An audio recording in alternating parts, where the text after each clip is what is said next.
German ലാംഗ്വേജിനെ സംബന്ധിച്ച് പറയുമ്പോൾ നമ്മൾ ഒരു പുതിയതായിട്ടൊരു ഭാഷ പഠിക്കുന്നതാണ്. നമുക്ക് പരിചിതമല്ലാത്ത ഒരു ഭാഷ 8 മാസം കൊണ്ട് പഠിച്ച് അതില് ഒരു പ്രാവീണ്യം ഉണ്ടാക്കി ആ രാജ്യത്തേക്ക് പോകാനാണ് നമ്മൾ ശ്രമിക്കുന്നത്. അപ്പൊ തീർച്ചയായിട്ടും നമുക്കത് ഓൺലൈനായിട്ട് പഠിക്കാൻ വേണ്ടി സാധിക്കില്ല. ഒരു നേഴ്സിനെ അവരുടെ സ്വന്തം മൈൻഡ് സെറ്റിലെ ഉറച്ച ബോധ്യവും അതേപോലെ തന്നെ അവരെ ചുറ്റും നിൽക്കുന്ന ആളുകളുടെ സപ്പോർട്ടും ഉണ്ടെങ്കിൽ മാത്രമേ ഇതിലേക്ക് വരാൻ വേണ്ടി സാധിക്കൂ. നിങ്ങളുടെ പഠനത്തിനുപരി നിങ്ങളുടെ ജീവിതത്തിലെ മറ്റു കാര്യങ്ങൾക്ക് പ്രയോറിറ്റി കൊടുക്കും, നിങ്ങളുടെ ജോലിക്ക് പ്രയോറിറ്റി കൊടുക്കും. നിങ്ങളുടെ ഒരു സെക്കൻഡറി പ്രയോറിറ്റി ആയിട്ടാണ് നിങ്ങളുടെ ജർമ്മൻ ലാംഗ്വേജ് പഠനത്തെ നിങ്ങൾ പലപ്പോഴും കാണുന്നത്. അങ്ങനെ നമുക്ക് ഇതിൽ പാസ്സാവാൻ വേണ്ടി സാധിക്കും. ജർമ്മൻകാൾ വളരെ സീരിയസ് ആയിട്ട് കാണുന്ന ഒരു മേഖലയാണ് ഹെൽത്ത് കെയർ മേഖല. അപ്പോൾ അവിടെ ആ ലാംഗ്വേജ് പ്രൊഫഷൻസി വളരെ പ്രധാനപ്പെട്ട കാര്യമാണ്. അപ്പോൾ നമ്മൾ എന്തെങ്കിലുമൊക്കെ പഠിച്ച് ലാംഗ്വേജിന്റെ ഒരു സർട്ടിഫിക്കറ്റുമായിട്ട് ജർമ്മനിയിൽ പോയാൽ നമുക്കവിടെ സർവൈവ് ചെയ്യാൻ സാധിക്കും. നമുക്ക് ലാംഗ്വേജിൽ ഫ്ലുവൻസി ഉണ്ടാക്കിയിട്ട് വേണം. ഇപ്പൊ മാരീഡ് ആയിട്ടുള്ള ഒരു നേഴ്സ് ആണെന്ന് വിചാരിക്കും, അവർക്ക് 2 കുട്ടികളുണ്ടെന്ന് വിചാരിക്കും. അപ്പം ആ ഒരു ബിഗ് പിക്ചർ അല്ലെങ്കിൽ ഈ ഒരു ജർമ്മനി എന്ന് പറയുന്ന ട്രാൻസ്ഫോർമേഷൻ അവരുടെ ലൈഫിൽ യാഥാർത്ഥ്യമാവണം എന്നുണ്ടെങ്കിൽ ആ ഹസ്ബൻഡ് അല്ലെങ്കിൽ ആ ഫാമിലി എങ്ങനെയാണ് ചിന്തിക്കേണ്ടത്? നഴ്സുമാരെ സംബന്ധിച്ച് അവർ ഭയങ്കര വിഷമം ഉള്ള ഒരു സിറ്റുവേഷനിലൂടെയാണ് റീസെന്റ് കടന്നു പോയിക്കൊണ്ടിരിക്കുന്നത്. ഇപ്പൊ പല ഹോസ്പിറ്റലിന് മുമ്പിൽ കേരളം ഒട്ടാകെ അവർ സമരം ചെയ്യുന്നത് സാറും കണ്ടിട്ടുണ്ടാവും. അവര് ഒരു 40,000 രൂപ എന്ന് പറയുന്ന ഒരു വേതനത്തിന് വേണ്ടിയിട്ടാണ് സമരം ചെയ്യുന്നത്. അപ്പം അവരുടെ മുൻപിൽ ഇത്ര വലിയൊരു ഓപ്പർച്യൂണിറ്റി ഉണ്ട്. അതായത് 3,500 യൂറോ എന്ന് പറയുമ്പോൾ ഏകദേശം 4 ലക്ഷം രൂപ സാലറി നമുക്ക് വാങ്ങാനുള്ള അവസരം അവരുടെ മുൻപിലുണ്ട്. അപ്പം അവര് സമരം ചെയ്തത് കൊണ്ട് എത്രത്തോളം അവരുടെ ആ ഒരു വിജയത്തിലേക്ക് അല്ലെങ്കിൽ 40,000 സാലറിയിലേക്ക് എത്തില്ല എന്നുള്ളത് നമുക്ക് എല്ലാവർക്കും അറിയുന്ന ഒരു കാര്യമാണ്. അപ്പം അവരുടെ ഒരു മൈൻഡ് സെറ്റ് എന്തായിരിക്കണം? ഇത്രയും വലിയൊരു അവരുടെ മുമ്പിൽ ഒരു ഓപ്പർച്യൂണിറ്റി ഉണ്ടായിട്ടും പല ആളുകൾ അതിന് വേണ്ടി ട്രൈ ചെയ്യുന്ന പോലുമില്ല. അവരോട് എന്താ സാറിന് പറയാനുള്ളത്? അതായത് നമ്മള് ആളുകളുടെ ഒരു പ്രശ്നം, അതായത് പ്രത്യേകിച്ച് നേഴ്സുമാരെ സംബന്ധിച്ചിടത്തോളം അവരുടെ പ്രശ്നം എന്ന് പറയുന്നത് അവരുടെ ജീവിത സാഹചര്യങ്ങളാണ് ഒരു ബിഗ് പിക്ചറിൽ ചിന്തിക്കാൻ അവരെ പ്രേരിപ്പിക്കാത്തത്. പലപ്പോഴും അവരുടെ ഒരു കുടുംബ പശ്ചാത്തലം, പല നേഴ്സിംഗിന് പഠിക്കാൻ പോകുന്ന കുട്ടികളുടെയും മാതാപിതാക്കളോ ഫാമിലിയോ ഒക്കെ ഇത്രത്തോളം വലിയ വിഷൻ കാണാൻ മാത്രം പ്രാപ്തരായിട്ടുള്ള ആളുകളായിരിക്കത്തില്ല. അവര് സാമ്പത്തികമായി പിന്നോക്കമായിരിക്കാം, ചിലപ്പോൾ വിദ്യാഭ്യാസപരമായിട്ട് പിന്നോക്കമുള്ള ആളുകളായിരിക്കാം. അപ്പൊ അവർക്ക് അവരുടെ സങ്കല്പത്തിലോ ചിന്തയിലോ സ്വപ്നത്തിലോ കാണാൻ പറ്റാത്ത ഒരു കാര്യമാണ് ഒരു വികസിത രാജ്യത്തേക്ക് മൈഗ്രേറ്റ് ചെയ്ത് പോകുന്ന ഒരു വിഷയം. അപ്പം അതിനുവേണ്ടി തങ്ങളുടെ മക്കളെ അങ്ങനെ പ്രാപ്തരാക്കാനും നിർബന്ധിക്കാനും പലപ്പോഴും മാതാപിതാക്കൾക്ക് കഴിയുന്നില്ല എന്നുള്ളൊരു പ്രധാന കാര്യമാണ്. രണ്ടാമതായിട്ട് ഈ നേഴ്സിനെ സംബന്ധിച്ചിടത്തോളം അവരുടെ സ്വപ്നത്തിൽ ഒരു വികസിത രാജ്യത്തേക്ക് പോകുന്നത് അവിശ്വസനീയമായ ഒരു കാര്യമായിട്ടാണ് അവർക്ക് പലപ്പോഴും ഫീൽ ചെയ്യുന്നത്. അല്ലെങ്കിൽ അതിന്റെ ഒരു റിയാലിറ്റി അവരുടെ ഉള്ളിൽ ബോധ്യപ്പെടാനായിട്ട് പല നേഴ്സുമാർക്കും കഴിയുന്നില്ല. ആ കഴിയാത്തത് കൊണ്ടാണ് അവർക്ക് അതിനു വേണ്ടിയിട്ട് എഫേർട്ട് ഇടാനും ഹാർഡ് വർക്ക് ചെയ്യാനും വേണ്ടിയിട്ടുള്ള ഒരു മനസ്ഥിതി വരാത്തത്. അതായത് ഇത് സ്വപ്നമല്ല, റിയാലിറ്റിയാണ്, എനിക്ക് ഇത് എത്തിപ്പിടിക്കാൻ കഴിയുമെന്നുള്ള ഒരു കോൺഫിഡൻസ് ഉള്ള ഒരു മൈൻഡ് സെറ്റ് അവരിൽ വന്നാൽ മാത്രമേ അവർക്ക് അതിന് വേണ്ടിയിട്ട് വർക്ക് ചെയ്യാൻ വേണ്ടി സാധിക്കൂ. അപ്പോൾ ബഹുഭൂരിപക്ഷം ആളുകൾ അങ്ങനെ ഒരു മൈൻഡ് സെറ്റ് അല്ല വർക്ക് ചെയ്യുന്നത്. പിന്നീട് അവരെ ഒരു ജീവിതക്രമത്തിലേക്ക് വരികയാണ്, അവരൊരു കംഫർട്ട് സോണിലേക്ക് അവർ വരികയാണ്. അതായത് അവർ വീടിന്റെ അടുത്തുള്ള ഒരു ഹോസ്പിറ്റലിൽ ഒരു ജോലി, ആ ജോലിയിൽ ഒരു വരുമാനം. അപ്പം അത് വിട്ടിട്ട് പിന്നീട് ഒരു ജർമ്മൻ ലാംഗ്വേജ് പഠിക്കുന്ന ഒരു കാര്യത്തിലേക്ക് വരുമ്പോൾ ജോലി വിടണം, നിലവിലുള്ള വരുമാനം നഷ്ടപ്പെടും. അപ്പം ജീവിതത്തെ എങ്ങനെ മുന്നോട്ട് കൊണ്ടുപോകുന്നുള്ളൊരു പ്രയാസം അവരുടെ മുന്നിൽ വരും. പലപ്പോഴും ഫാമിലിയിൽ നിന്നുള്ള സപ്പോർട്ട് ഇതിനു വേണ്ടി കിട്ടത്തില്ല. ഇപ്പൊ ഉദാഹരണത്തിന് പറയുകയാണ്, ഒരു നേഴ്സ് ഒരു ഹോസ്പിറ്റലിൽ ജോലി ചെയ്ത് ശമ്പളം വാങ്ങുന്ന ഒരു നേഴ്സ് അവരുടെ ഫാമിലി പോയി പറയുകയാണ്, ഞാൻ നേഴ്സിംഗ് ജോലി വിടാൻ വേണ്ടി പോവാണ്, ഞാൻ 8 മാസക്കാലം ജർമ്മൻ ലാംഗ്വേജ് പഠിച്ച് ജർമ്മനി പോകാനുള്ള പദ്ധതിക്ക് പ്ലാൻ ചെയ്യുകയാണെന്ന് പറയുമ്പം വീട്ടിൽ നിന്നുള്ള ആളുകളുടെ എതിർപ്പാണ് ആദ്യമായി ഉണ്ടാകുക. കാരണം വീട്ടിലുള്ളവർ ചിന്തിക്കും, ഇത് 8 മാസം പഠിച്ചാൽ പാസ്സാവുമോ ഇല്ലയോ, പാസ്സായില്ലെങ്കിൽ അത്ര നാളത്തെ ജോലി പോയി, ശമ്പളം പോയി, വീട്ടിൽ ബുദ്ധിമുട്ടായി എന്നുള്ളൊരു കാര്യം അവർ ചിന്തിക്കും. 2, ഈ നേഴ്സായിരിക്കും വീട്ടിലെ മറ്റു ജോലികളൊക്കെ ചെയ്യുന്ന ഒരാൾ. അതായത് ഫാമിലിയെ നോക്കുന്നത്, ഇപ്പൊ ഹസ്ബൻഡ് ഉണ്ടാവും, കുട്ടികളുണ്ടാവും, അവരെ സ്കൂളിൽ വിടുന്നത്, ഭക്ഷണം വെക്കുന്നത്, വീട്ടിലെ മറ്റു കാര്യങ്ങൾ ചെയ്യുന്നത്. ഈ കാര്യങ്ങളിലെല്ലാം ഇവർ മാറി നിന്ന് പഠിക്കാൻ പോകുമ്പോൾ ഇതെല്ലാം ഒരു പ്രയാസം ഉണ്ടാകുമ്പോൾ പൊതുവെ ഫാമിലിയുള്ള ആളുകൾ ഇതിനെ സപ്പോർട്ട് ചെയ്യുന്നതായിട്ട് കാണുന്നില്ല. അപ്പം ഒരു നേഴ്സിനെ അവരുടെ സ്വന്തം മൈൻഡ് സെറ്റിലെ ഉറച്ച ബോധ്യവും അതേപോലെ തന്നെ അവരെ ചുറ്റും നിൽക്കുന്ന ആളുകളുടെ സപ്പോർട്ടും ഉണ്ടെങ്കിൽ മാത്രമേ ഇതിലേക്ക് വരാൻ വേണ്ടി സാധിക്കുകയുള്ളൂ. പല ആളുകളുടെ ഉള്ളിൽ ആഗ്രഹങ്ങളുണ്ട്, ഇഷ്ടങ്ങളുണ്ട്, സ്വപ്നങ്ങളുണ്ട്. പക്ഷെ അത് പൂർത്തീകരിക്കാനോ സഫലീകരിക്കാനോ വേണ്ടിയിട്ടുള്ള ഒരു കംഫർട്ട് സോൺ ബ്രേക്ക് ചെയ്ത് പോകാനായിട്ടുള്ള ഒരു താല്പര്യം അല്ലെങ്കിൽ അതിനു വേണ്ടിയിട്ടുള്ള ഒരു കഴിവ് ഉണ്ടാവാൻ വേണ്ടി അവർക്ക് കഴിയുന്നില്ല. അല്ലാതെ അവരെ സപ്പോർട്ട് ചെയ്യുന്ന ആളുകൾ അതിനുവേണ്ടി അവരെ സപ്പോർട്ട് ചെയ്യുന്നില്ല എന്നുള്ളതാണ് അവരുടെ മുന്നിലുള്ള ഏറ്റവും വലിയ പ്രശ്നം. ഇതില് സാറപ്പ പല ആളുകളും ചിന്തിക്കും, ഓക്കെ ശരി, എനിക്ക് വീട്ടിൽ നിന്ന് മാറാനുള്ള സാഹചര്യങ്ങളുടെ ബുദ്ധിമുട്ടുകൾ കാരണം എന്നാൽ ഓൺലൈനിൽ പഠിച്ചു കളയാമെന്ന് തീരുമാനിക്കുന്ന ആളുകളുണ്ട്. അതാകുമ്പോൾ എളുപ്പമാണല്ലോ, ജോലി വിടണ്ട, വീട്ടിൽ നിന്ന് മാറിയിക്കണ്ട, എല്ലാവരുടെയും സ്മാർട്ട് ഫോൺ ഒക്കെ ഉണ്ടല്ലോ എന്നൊക്കെ ചിന്തിക്കും. അപ്പം അത് ഒരു തെറ്റായ തീരുമാനമാണെന്ന് സാറ് കുറെ അധികം സ്ഥലങ്ങളിൽ പറഞ്ഞ് ഞാൻ കേട്ടിട്ടുണ്ട്. അപ്പൊ അത് എന്തുകൊണ്ടാണ് അങ്ങനെ പറയുന്നത്? അതായത് നേഴ്സുമാരെ സംബന്ധിച്ചിടത്തോളം അവരുടെ ഫസ്റ്റ് പ്രയോറിറ്റി എന്ന് പറയുന്നത് ഓൺലൈനാണ്. കാരണം അവരെ വിചാരിക്കുന്നത് എന്താന്ന് ചോദിച്ചാൽ, ഇപ്പോൾ ഒരു ജോലി ചെയ്യുന്നുണ്ട്, ആ ജോലി തുടർന്ന് കൊണ്ടുപോകണം, ആ ജോലിയോടൊപ്പം ഓൺലൈനായിട്ട് പഠിച്ച് പോകാൻ വേണ്ടി പറ്റുമോ എന്നുള്ളതാണ് അവർ നോക്കുന്നത്. പലപ്പോഴും ഇംഗ്ലീഷ് റിലേറ്റഡ് ആയിട്ടുള്ള പരീക്ഷകൾക്ക് ഇത് സാധ്യമാണ്. ഇപ്പം ഒരു നേഴ്സ് IELTSO OETയോ CBTയോ ഒക്കെ പരീക്ഷ എഴുതുന്ന സമയത്ത് അവരെ നേഴ്സിംഗ് ജോലിയും ഈ ഓൺലൈൻ പഠനവും അവരെ പലപ്പോഴും അത് പ്രാപ്തമാക്കാൻ വേണ്ടി സഹായിക്കും. അതിന് കാരണം എന്ന് പറയുന്നത് അവരുടെ സ്കൂൾ വിദ്യാഭ്യാസ സമയത്തും അവരുടെ നേഴ്സിംഗ് പഠന സമയത്തും അവർ ഇംഗ്ലീഷ് മീഡിയത്തിൽ പഠിക്കുന്നത് കൊണ്ടാണ്. ഇംഗ്ലീഷ് എന്ന് പറയുന്ന ലാംഗ്വേജ് അവർക്ക് വളരെയധികം പരിചിതമാണ്, അത് അവർ ഉപയോഗിക്കുന്നതാണ്, അതിൽ അവർക്ക് പ്രാപ്തിയുണ്ട്. അതുകൊണ്ടാണ് അത് ഓൺലൈനായിട്ട് പഠിക്കാൻ വേണ്ടി സാധിക്കുന്നത്. എന്നാലും പലപ്പോഴും നേഴ്സുമാർ ഈ OET എല്ലാം 100 പ്രാവശ്യം തോറ്റു പോകുന്നതിന്റെ പിന്നിലെ കാര്യം, അല്ലെങ്കിൽ പലവട്ടം പരീക്ഷ എഴുതിയിട്ട് പാസ്സാവാത്തതിന്റെ കാരണം ഇവരുടെ ഓൺലൈൻ പഠനമാണ്. ഡെഡിക്കേറ്റഡ് ആയിട്ട് അവർക്ക് പഠിക്കാൻ സാധിക്കാത്തത് കൊണ്ടാണ്. ജർമ്മൻ ലാംഗ്വേജിനെ സംബന്ധിച്ച് പറയുമ്പോൾ നമ്മൾ ഒരു പുതിയതായിട്ടൊരു ഭാഷ പഠിക്കുന്നതാണ്. നമുക്ക് പരിചിതമല്ലാത്ത ഒരു ഭാഷ 8 മാസം കൊണ്ട് പഠിച്ച് അതിൽ ഒരു പ്രാവീണ്യം ഉണ്ടാക്കി ആ രാജ്യത്തേക്ക് പോകാനാണ് നമ്മൾ ശ്രമിക്കുന്നത്. അപ്പോൾ തീർച്ചയായിട്ടും നമുക്കത് ഓൺലൈനായിട്ട് പഠിക്കാൻ വേണ്ടി സാധിക്കില്ല. കാരണം ഭാഷാ പഠനം എന്ന് പറയുന്നത് ഒരു സ്കിൽ ആക്ടിവിറ്റിയാണ്. നമ്മൾ നോളജ് ബേസ്ഡ് ആയിട്ടുള്ള എഡ്യൂക്കേഷൻ അല്ല ഭാഷാ പഠനം എന്ന് പറയുന്നത്. ഒരു ലാംഗ്വേജ് പഠിക്കാനായിട്ട് നമ്മൾ അതിലേക്ക് ഇൻവോൾവ് ചെയ്യണം, അത് നമ്മൾ പ്രാക്ടീസ് ചെയ്യണം, അത് നമ്മൾ റിപ്പീറ്റ് ചെയ്യണം. അതായത് അത് നമ്മൾ സംസാരിക്കാനായിട്ട് തയ്യാറാവണം, കേട്ട് മനസ്സിലാക്കാൻ തയ്യാറാവണം, അത് വായിക്കാനും എഴുതാനും ഒക്കെയുള്ള കഴിവുണ്ടാവുമ്പോൾ മാത്രമേ നമുക്കൊരു ലാംഗ്വേജിലെ കഴിവുണ്ടാവുള്ളൂ. അപ്പോൾ പുതിയൊരു ഭാഷ നമ്മൾ ഓൺലൈനായിട്ട് പഠിക്കാൻ തുടങ്ങുമ്പോൾ നമുക്കിതിങ്ങനെ പൂർത്തീകരിക്കാൻ സാധിക്കില്ല.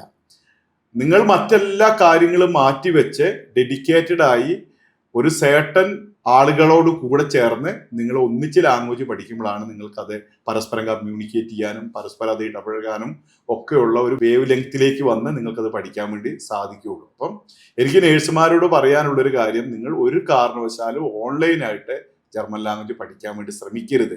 നിങ്ങൾക്കത് പഠിക്കാൻ വേണ്ടി സാധിക്കില്ല. അതിന് നിങ്ങളെ പിന്നോട്ട് വലിക്കുന്ന നിങ്ങളുടേതായിട്ടുള്ള കുറേ കാരണങ്ങളുണ്ട്. ഒന്നാമത്തെ കാരണം എന്ന് പറയുന്നത് നിങ്ങളുടെ ഡ്യൂട്ടി ഷിഫ്റ്റ് ചെയ്യും. നിങ്ങളിന്ന് മോർണിംഗ് ഷിഫ്റ്റ് ആണെങ്കിൽ നിങ്ങൾക്ക് അടുത്ത ആഴ്ച ഈവനിങ് ഷിഫ്റ്റ് ആണ്, അതിൻ്റെ അടുത്ത ആഴ്ച നിങ്ങൾക്ക് നൈറ്റ് ഷിഫ്റ്റ് ആണ്. അപ്പം നിങ്ങളുടെ ഷിഫ്റ്റിനനുസരിച്ച് നിങ്ങൾക്ക് ക്ലാസ്സുകൾ അഡ്ജസ്റ്റ് ചെയ്യാൻ വേണ്ടി സാധിക്കില്ല. നിങ്ങൾക്ക് അൺഎക്സ്പെക്റ്റഡ് ആയിട്ട് ചിലപ്പോൾ നിങ്ങളുടെ ഷിഫ്റ്റ് മാറും. അപ്പോൾ ഈ സമയത്തൊക്കെ നിങ്ങളുടെ ക്ലാസ്സിനെ നിങ്ങൾ കോംപ്രമൈസ് ചെയ്യേണ്ടതായിട്ട് വരും. ഞാൻ പലപ്പോഴും പല നേഴ്സുമാരും പറഞ്ഞു കേട്ടിട്ടുണ്ട്, നേഴ്സിംഗ് സ്റ്റേഷനിൽ മൊബൈൽ ഫോണിലെ ക്യാമറ ഓൺ ചെയ്ത് വെച്ച് ക്ലാസ് ഒക്കെ അറ്റൻഡ് ചെയ്യുന്നതായിട്ടാണ്. അങ്ങനെയൊന്നും നമുക്ക് പഠിക്കാൻ വേണ്ടി സാധിക്കില്ല. രണ്ടാമതായിട്ട് നിങ്ങളെ അതിന് ഫസ്റ്റ് പ്രയോറിറ്റി കൊടുക്കില്ല. നിങ്ങളുടെ പഠനത്തിനുപരി നിങ്ങളുടെ ജീവിതത്തിലെ മറ്റു കാര്യങ്ങൾക്ക് പ്രയോറിറ്റി കൊടുക്കും, നിങ്ങളുടെ ജോലിക്ക് പ്രയോറിറ്റി കൊടുക്കും. നിങ്ങളുടെ ഒരു സെക്കൻഡറി പ്രയോറിറ്റി ആയിട്ടാണ് നിങ്ങളുടെ ജർമ്മൻ ലാംഗ്വേജ് പഠനത്തെ നിങ്ങൾ പലപ്പോഴും കാണുന്നത്. അങ്ങനെ നമുക്കിതിൽ പാസ്സാവാൻ വേണ്ടി സാധിക്കില്ല. പലപ്പോഴും നിങ്ങൾ ക്യാമറ ഓണാക്കത്തില്ല, നിങ്ങളെ പഠിപ്പിക്കുന്ന ട്രെയിനറോട് നിങ്ങളെ കമ്മ്യൂണിക്കേറ്റ് ചെയ്യുന്നുണ്ടാവത്തില്ല, നിങ്ങൾ അത് പ്രാക്ടീസ് ചെയ്യുന്നുണ്ടാവില്ല. ചിലപ്പോൾ ടെക്നോളജി കൊണ്ട് നിങ്ങൾക്ക് ചില ദിവസം ക്ലാസ്സിൽ കയറാൻ വേണ്ടി പറ്റില്ല. അതായത് നിങ്ങളുടെ ഇന്റർനെറ്റ് കട്ടായാൽ നിങ്ങൾക്ക് അന്നത്തെ ക്ലാസ്സിൽ പങ്കെടുക്കാൻ പറ്റില്ല. നിങ്ങളുടെ മൊബൈൽ ഫോൺ ഓഫായി പോയാൽ, ബാറ്ററി ചാർജ് ഇല്ലാതെ ഓഫായി പോയാൽ നിങ്ങൾക്ക് അന്ന് പങ്കെടുക്കാൻ വേണ്ടി പറ്റില്ല. നിങ്ങളെ ഒരു കാം ആൻഡ് ക്വയറ്റ് ആയിട്ടുള്ള അന്തരീക്ഷത്തിൽ അല്ലാതിരുന്നാണ് ഇത് അറ്റൻഡ് ചെയ്യുന്നതെങ്കിൽ നിങ്ങൾക്ക് ഒരു വിധത്തിൽ ഇത് ഗ്രാസ്പ് ചെയ്യാൻ വേണ്ടി സാധിക്കില്ല. അങ്ങനെ ഒട്ടേറെ കാരണങ്ങൾ കൊണ്ട് നേഴ്സുമാർക്കെന്നല്ല ഒരാൾക്കും ഓൺലൈനായി ജർമ്മൻ ലാംഗ്വേജ് പഠിച്ച് പാസ്സായി ജർമ്മനിയിലേക്ക് പോകാൻ വേണ്ടി സാധിക്കില്ല. അപ്പം എനിക്ക് നിങ്ങളോട് പറയാനുള്ളൊരു കാര്യം, നിങ്ങൾ ജർമ്മൻ ലാംഗ്വേജ് പഠിച്ച് ജർമ്മനിയിൽ പോകാൻ തീരുമാനിക്കുന്ന ഒരു നേഴ്സാണെങ്കിൽ നിങ്ങൾ 8 മാസക്കാലം ഡെഡിക്കേറ്റഡ് ആയി മറ്റെല്ലാ കാര്യങ്ങളും മാറ്റിവെച്ച് ജർമ്മൻ ലാംഗ്വേജ് പഠനം ഒരു ഫസ്റ്റ് പ്രയോറിറ്റി ആയിട്ട് എടുത്ത് ഒരു ഓഫ്ലൈൻ ക്ലാസ്സിൽ പോയി ഏറ്റവും ക്വാളിറ്റിയുള്ള ഒരു പഠന രീതി അവലംബിച്ച് നിങ്ങൾ 8 മാസക്കാലം ഡെഡിക്കേറ്റഡ് ആയി ഫോക്കസ്ഡ് ആയി പഠിച്ചാൽ നിങ്ങൾക്ക് ജർമ്മൻ ലാംഗ്വേജ് പഠിച്ച് പാസ്സാവാൻ പറ്റും, ജർമ്മനി പോകാൻ വേണ്ടി സാധിക്കും. നമ്മളൊരു കോഴ്സ് പഠിക്കാനായിട്ട് ജർമ്മനി പോകുമ്പോൾ എനിക്ക് തോന്നുന്നു ലാംഗ്വേജിൽ കുറച്ചും കൂടെ റിലാക്സേഷൻ ഉണ്ടെന്ന് തോന്നുന്നു. പക്ഷേ ഒരു നഴ്സിനെ സംബന്ധിച്ച് നല്ല പ്രൊഫിഷ്യൻസി വേണ്ടേ? തീർച്ചയായിട്ടും. ഇപ്പം നമുക്കറിയാം, പലപ്പോഴും ഇപ്പം ഇംഗ്ലീഷ് മീഡിയത്തിൽ ഒരാളെ ഒരു പോസ്റ്റ് ഗ്രാജുവേഷൻ ചെയ്യാൻ വേണ്ടി ജർമ്മനിയിലേക്ക് പോവുകയാണെന്ന് വിചാരിക്കും. ആ വ്യക്തിയെ സംബന്ധിച്ചിടത്തോളം ഒരു ലാംഗ്വേജ് സർട്ടിഫിക്കറ്റ് അവർക്ക് ആവശ്യമില്ല. അവർക്ക് ലാംഗ്വേജിൽ ഒരു പ്രൊഫഷൻസി വേണം, ഒരു പിന്നെ കമ്മ്യൂണിക്കേഷന് വേണ്ടിയിട്ടുള്ള ഒരു കഴിവുണ്ടാവണം, അവർക്ക് നെസസറി ആയിട്ടുള്ള കാര്യങ്ങളൊക്കെ മനസ്സിലാക്കാനും സംസാരിക്കാനുള്ള ഒരു കഴിവ് വേണമെന്ന് വിചാരിച്ച് പഠിക്കുന്ന ഒരാളെ സംബന്ധിച്ചിടത്തോളം അവർക്ക് ഓൺലൈനായിട്ട് ഒരു പക്ഷേ കുറച്ച് കാര്യങ്ങളൊക്കെ ഗ്രാസ്പ് ചെയ്ത് അങ്ങോട്ട് പോകാൻ വേണ്ടി സാധിക്കും. അതുപോലെ തന്നെ ഇപ്പൊ ജർമ്മൻ മീഡിയത്തിലുള്ള ഹൗസ് ബിൽഡിംഗ് പ്രോഗ്രാം അതിലുള്ള ഒരു പ്രോഗ്രാമിന് പോവുകയാണെങ്കിലും ലാംഗ്വേജിന്റെ എഫിഷ്യൻസി കുറച്ച് കുറഞ്ഞാലും അവരൊരു പഠനത്തിന് വേണ്ടിയിട്ടാണ് പോകുന്നത്. അവർ പഠിച്ചുകൊണ്ടിരിക്കുന്നതിന്റെ ഇടയിൽ അവരുടെ ലാംഗ്വേജിന്റെ ക്വാളിറ്റി അവർക്ക് വർദ്ധിപ്പിക്കാൻ വേണ്ടി സാധിക്കും. നേഴ്സുമാരെ സംബന്ധിച്ചിടത്തോളം അവര് ജർമ്മനിയിലേക്ക് പോകുന്ന ഒരു ജോലി ചെയ്യാൻ വേണ്ടിയിട്ടാണ്, പ്രത്യേകിച്ച് അവര് ഹെൽത്ത് കെയർ മേഖലയിലുള്ള ജോലിക്ക് വേണ്ടിയിട്ടാണ് പോകുന്നത്. അപ്പം അവിടെ ലാംഗ്വേജ് വളരെ ഇമ്പോർട്ടന്റ് ആണ്. അത് ഡേ 1 മുതൽ ജർമ്മനിയിൽ ചെന്നാൽ നമുക്ക് നല്ല ഫ്ലുവന്റ് ആയിട്ടുള്ള ലാംഗ്വേജ് ആവശ്യമാണ്. നമ്മളോട് നമ്മുടെ ഹോസ്പിറ്റലിൽ സിറിഞ്ച് എടുത്തുകൊണ്ട് വരാൻ പറയുമ്പോൾ നമ്മൾ സ്റ്റെതസ്കോപ്പും കൊണ്ട് ചെന്ന് കഴിഞ്ഞാൽ നമുക്ക് ലാംഗ്വേജ് മനസ്സിലായില്ലെങ്കിൽ ഇങ്ങനെയൊക്കെ സംഭവിക്കാനുള്ള സാധ്യതയുണ്ട്. ഒരു ക്രിട്ടിക്കൽ ആയിട്ടുള്ള പേഷ്യന്റ് എന്താണ് നമ്മളോട് പറയുന്നത് എന്നുള്ള കാര്യം നമുക്ക് മനസ്സിലാക്കാനായിട്ടുള്ള കഴിവില്ലെങ്കിൽ നമുക്കൊരു ഹോസ്പിറ്റലിൽ വർക്ക് ചെയ്യാൻ വേണ്ടി സാധിക്കും. ഇങ്ങനെ ഒരുപാട് അർജൻസിയുള്ള സിറ്റുവേഷൻസ് പലപ്പോഴും ഹോസ്പിറ്റലിലൊക്കെ വരും. അപ്പം അത് ജർമ്മൻകാൾ വളരെ സീരിയസ് ആയിട്ട് കാണുന്ന ഒരു മേഖലയാണ് ഹെൽത്ത് കെയർ മേഖല. അപ്പൊ അവിടെ ആ ലാംഗ്വേജ് പ്രൊഫഷ്യൻസി വളരെ പ്രധാനപ്പെട്ട കാര്യമാണ്. അപ്പം നമ്മൾ എന്തെങ്കിലുമൊക്കെ പഠിച്ച് ലാംഗ്വേജിന്റെ ഒരു സർട്ടിഫിക്കറ്റുമായിട്ട് ജർമ്മനിയിൽ പോയാൽ നമുക്ക് അവിടെ സർവൈവ് ചെയ്യാൻ വേണ്ടി സാധിക്കില്ല. നമുക്ക് ലാംഗ്വേജിൽ ഫ്ലുവൻസി ഉണ്ടാക്കിയിട്ട് വേണം ജർമ്മനിയിലേക്ക് പോകാനായിട്ട്. അപ്പം പ്രിയപ്പെട്ട നേഴ്സുമാരെ, നിങ്ങൾ ഓഫ്ലൈനായിട്ട് ജർമ്മൻ ലാംഗ്വേജ് പഠിക്കണം. നിങ്ങൾക്ക് പാസ്സാവാൻ സാധിക്കും. എനിക്ക് നിങ്ങളോട് പറയാനുള്ളത്, +2 കഴിഞ്ഞ് ഒരു സ്റ്റഡീസിന്, ഹൗസ് ബിൽഡിംഗ് പോലെയുള്ള സ്റ്റഡീസിന് പോകുന്ന കുട്ടികൾ അവരുടെ ജീവിതത്തിൽ ഒട്ടും സീരിയസ്നെസ് ഇല്ലാത്ത ഒരു പ്രായത്തിൽ അവർക്ക് ലാംഗ്വേജ് പഠിച്ച് പാസ്സായി പോകാൻ സാധിക്കുമെങ്കിൽ നിങ്ങൾ പക്വതയുള്ള ആളുകളാണ്, നിങ്ങൾ മെച്യൂരിറ്റി ഉള്ളവരാണ്. നിങ്ങൾക്കറിയാം ഈ ലാംഗ്വേജ് പഠിച്ചാൽ നിങ്ങളുടെ ജീവിതത്തിൽ ഉണ്ടാകുന്ന ട്രാൻസ്ഫോർമേഷൻ എത്ര വലുതാണെന്ന്. നിങ്ങൾ പഠനത്തെ സീരിയസ് ആയി കാണുന്നവരാണ്. അപ്പൊ നിങ്ങൾ ധൈര്യമായിട്ട് ലാംഗ്വേജ് പഠിക്കാൻ വേണ്ടി ശ്രമിക്കുക. നിങ്ങൾക്ക് പഠിക്കാൻ വേണ്ടി സാധിക്കും, പാസ്സാവാൻ വേണ്ടി സാധിക്കും, ജർമ്മനി പോകാൻ വേണ്ടി സാധിക്കും. ജർമ്മനി വലിയൊരു ഓപ്പർച്യൂണിറ്റി ഉള്ള ഒരു രാജ്യമാണ്. ഇപ്പോൾ നമ്മുടെ മുന്നിൽ വളരെ വാസ്റ്റ് ആയിട്ടുള്ള ഒരു ഓപ്പർച്യൂണിറ്റിയാണ്. ഇതിനെ ഗ്രാബ് ചെയ്യുക, പിന്നത്തേക്ക് മാറ്റി വെക്കാതിരിക്കുക. ഇതാണ് എനിക്ക് നഴ്സുമാരോട് പറയാനുള്ളത്. സാർ, ഒരു ബിഗ് പിക്ചറിനെ കുറിച്ച് സംസാരിച്ചു. ജർമ്മനി എന്ന് പറയുന്നത് തീർച്ചയായിട്ടും അവർ ആ ബിഗ് പിക്ചറിൽ ചിന്തിച്ചാൽ മാത്രം അച്ചീവ് ചെയ്യാൻ പറ്റുന്ന ഒരു കാര്യമാണ്. എനിക്ക് തോന്നുന്നു പല നഴ്സുമാർ ഇതിനകം ജർമ്മനിയെ കുറിച്ചുള്ള സ്വപ്നങ്ങൾ കാണുന്നുണ്ട്. സാറ് പറഞ്ഞതുപോലെ ഫാമിലി ഒരു പരിധി വരെ അവർ ആ ഒരു ബിഗ് പിക്ചറിൽ ചിന്തിക്കാത്തതുകൊണ്ട് പല കാര്യങ്ങളും നടക്കാതെ പോകുന്നുണ്ട്. അപ്പം ഒരു നേഴ്സ് ഇപ്പം മാരീഡ് ആയിട്ടുള്ള ഒരു നേഴ്സ് ആണെന്ന് വിചാരിക്കുക, അവർക്ക് 2 കുട്ടികളുണ്ടെന്ന് വിചാരിക്കുക. അപ്പം ആ ഒരു ബിഗ് പിക്ചർ അല്ലെങ്കിൽ ഈ ഒരു ജർമ്മനി എന്ന് പറയുന്ന ട്രാൻസ്ഫോർമേഷൻ അവരുടെ ലൈഫിൽ യാഥാർത്ഥ്യം ആവണം എന്നുണ്ടെങ്കിൽ ആ ഹസ്ബൻഡ് അല്ലെങ്കിൽ ആ ഫാമിലി എങ്ങനെയാണ് ചിന്തിക്കേണ്ടത്, അല്ലെങ്കിൽ എങ്ങനെയാണ് ഒരു നേഴ്സിനെ സപ്പോർട്ട് ചെയ്യേണ്ടത്?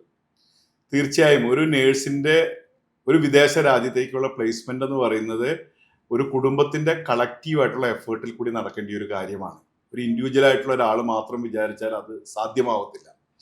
പലപ്പോഴും നേഴ്സുമാരെ സംബന്ധിച്ചിടത്തോളം നമുക്ക് തിങ്ക് ചെയ്യാൻ പറ്റുന്ന അവരൊരു കിണറ്റിലെ തവളയെ പോലെയാണ് അവർ ജീവിക്കുന്നത്. അതായത് അവരുടെ വീട്, അവരുടെ ഹോസ്പിറ്റൽ, അവരുടെ ജോലി, അവരുടെ ശമ്പളം, അവരുടെ ഭർത്താവ്, അവരുടെ കുട്ടികൾ, അവർ ജീവിക്കുന്ന ഒരു ലൊക്കേഷൻ, ഇതിലപ്പുറത്തേക്ക് അവർക്ക് പലപ്പോഴും അവരുടെ സാഹചര്യങ്ങൾ കൊണ്ട് അവർക്ക് ചിന്തിക്കാൻ വേണ്ടി സാധിക്കുന്നില്ല.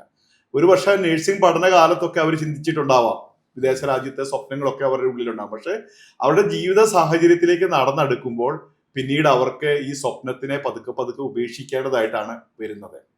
തീർച്ചയായിട്ടും ഒരു നേഴ്സ് ഇത്തരത്തിലുള്ള ഒരു സ്വപ്നത്തിലേക്ക് പോകണമെങ്കിൽ ആ ഫാമിലിയുടെ വലിയൊരു സപ്പോർട്ട് ആവശ്യമാണ്.